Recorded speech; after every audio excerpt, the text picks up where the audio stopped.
My name is Sanjeev Sabhlok. I basically resigned my job from the Victorian government to protest the lies and the police state that they have created here in front of my eyes.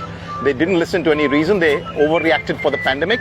And so I came out and wrote a book, and I wrote some complaint to the International Criminal Court. I wrote articles in the Financial Review, Australian, and so on. That didn't work.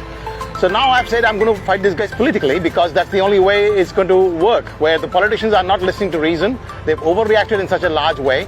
So I'm taking 3 questions to the people today. My book's name is The Great Hysteria and the Broken State. But if you type my name, you'll get all this, other stuff as well, articles and so on my blog. I've been doing this now for about 10 days altogether. I've done 8 experiments. This is my 9th experiment with a different, every time I go out with a different thing. This time I'm also saving money. This is only 32 cents, 16 cents, 16 cents. So it's like this. Earlier it was $2.60. So I think the cost is very cheap. There's a free cardboard. I encourage everyone to just spend 32 cents and come out in the sun. Parking fees more than the cost of coming out here. And come out and talk to people. If you show them a quiz, people come. People want to know what's going on. And at that point you start engaging, and I've already had about 7 to 8 conversations. One just now a little while ago. We'll go on down the pier again, and the shopping centers, public land, anywhere. Just go and stand there. It doesn't take much work. It's not embarrassing. Tell people who you are, why you're doing this. And you all have your own reasons, because we have to tell the people the truth. The first thing is people are in great state of panic. We need to calm them down. So these questions are focused on that.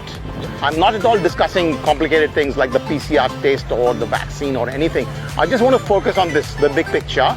And if they listen, I have a little handout for them, which I've done printed at home. It must be costing me 2 cents. So what I'm saying is this is very cheap stuff. I don't have great money to throw around, but I think with the simple, cheap stuff, the day we can fight the biggest Goliath, the MSM, you name it, the government and all these criminal chief health officers, all of them will fall. I can guarantee that, because the truth, I've got what we have here, is the truth. Javier, you have a minute for a question while you're walking. We can just walk together. I'm not selling you anything. I promise you that.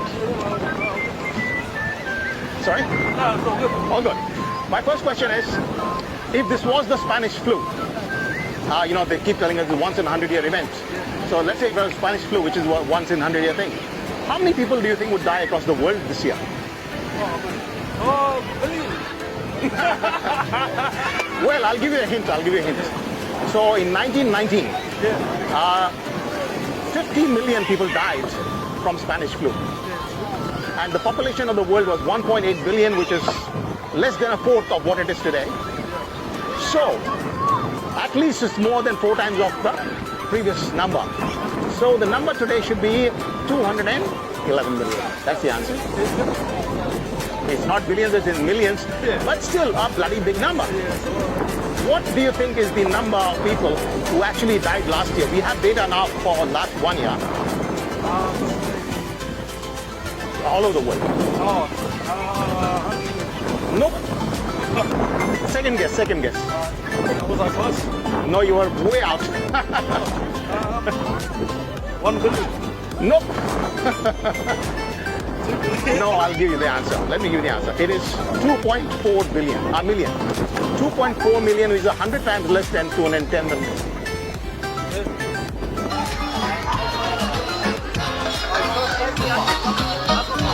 Hey guys, I'm not selling you anything. You want to do a quiz? Okay, great. Yeah. So what's happened is we've been told that this is a once in 100-year pandemic, but at the end of 1 year we know it's nowhere near the 1 in 100. We also know from the data of Sweden. I'll give you this information because I'll tell you more about why I'm here also. Sweden is the only country that did not have lockdowns. They said that you will have this many lockdowns, this many people die. At the end of the year, the average, the people who died were the average of the last 10 years. There was nothing great, that's no special extra death took place in Sweden. Cheers, mate. So what we see here is that we've been told lies, massive lies by the government.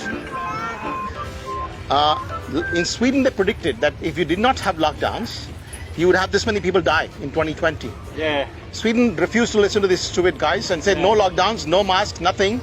They just said, let's do what we always do, which is wash your hands, stay at home when you're sick. And at the end of the year, the number of people who died in Sweden was exactly the same as the average of the last 10 years. Yeah, because of the flu. The death rate. The death rate is exactly the same. what we're saying is that this was therefore clearly and conclusively not a once in 100-year event. The government is continuing to tell us the lies, and I've come to fight that. I'm actually resigning my job from the government. I was an economist, and I resigned my job to fight the people who are telling us lies, because the lies are not just for the sake of lies. They're actually very dangerous because they shut down society. Now, I don't know what your age are, but you're probably a little bit my age. Yeah, your age. My age. And I have never heard of lockdowns in my life. Did you ever hear of lockdowns in your life? No. Now, number two, do you know when were the society-wide lockdowns imposed in the past? They were never ever imposed in human history. After 5,000 years, we have for the first time ever done this kind of policy. When was the last society-wide lockdown implemented? Do you know? In your history books you must have read. When was the last lockdown? That's a good one. Anyone? Do you know when there was the last lockdown in the world? 1990. No. 19. There was not a lockdown as such. It was small places. They had small controls, but nothing like a society-wide lockdown, curfews. Never before in human history. So first thing I think I would suggest is, let's us individually calm down. Let's tell our family members to calm down.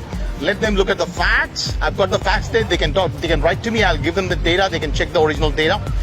And so once we calm down, we start. But you're a bit late because the lockdowns are over, aren't they? No, they're not over. The moment there's a small case in Victoria, you go to get them again. Yeah, there's not. I don't think it'll be full lockdown. There will be full lockdowns, guaranteed. There'll be all the curfews because we did a 5-day lockdown just recently in Victoria.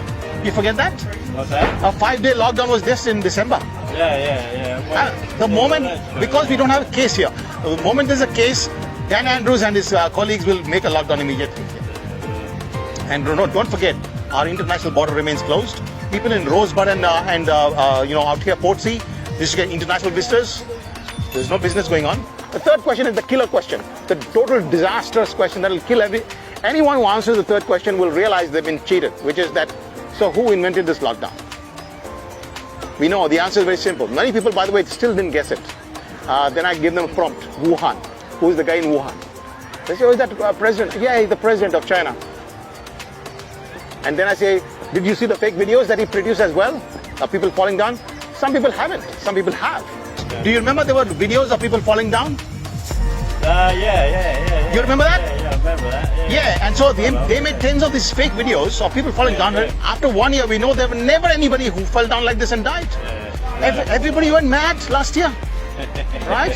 Created videos of people who are just falling down while walking. Have you seen it? Yeah. You seen that? Did you get taken by those videos? Yeah. I think all of us got taken, right? And so we all went around buying toilet rolls and we got hysteria. It's not a bloody big once in 100-year thing. It's a total scandal. And so the politicians aren't telling us that. The media is making us every day hysterical. The people in Queensland are getting locked down every second day. What are we doing here? We gone mad in Australia? What? But then they start realizing, oh my God, this guy created the hysteria. Then I tell them about the toilet paper panic. Everybody went panicking for toilet paper. And they realize that they've been conned. By the end of these three questions, there is no hope for the politicians of Australia. Mr. Scott Morrison, if you're listening, what I'm saying is our politicians have lied to us. They're both sides, political, liberal and Labour. I've come out finally, I've decided that there's no other way to stop this nonsense but to come directly to the people and fight this politically. All of us will come and tell the people the truth, and you cannot stand against the truth. The tsunami of truth, Mr. Scott Morrison, you're finished. You better accept what I'm saying, because you are not going to be out there in this coming election. I can guarantee that. 70% of the vote will come in our side, and you'll be wiped out. The Liberal Party will be wiped out. The Labour Party as well. Dan Andrews, if you're listening, you are going to be wiped out. Please be very sure, because the truth is going to wipe you out. You have cheated the people of Australia. You have cheated the people of Victoria so badly for 1 year. What hope do you have for survival politically? How can you possibly survive? And once people see the facts, I think there's no chance that the politicians can keep lying. And once the politicians are found to be the scoundrels that they are, both the Liberal and Labour parties, I am trying to organize working with people to have a political party organized with fight both these guys. A political movement, a political organization, party, most likely a party will come, a joint group of people, etc. We're working on it. At this point, I'm ready to roll.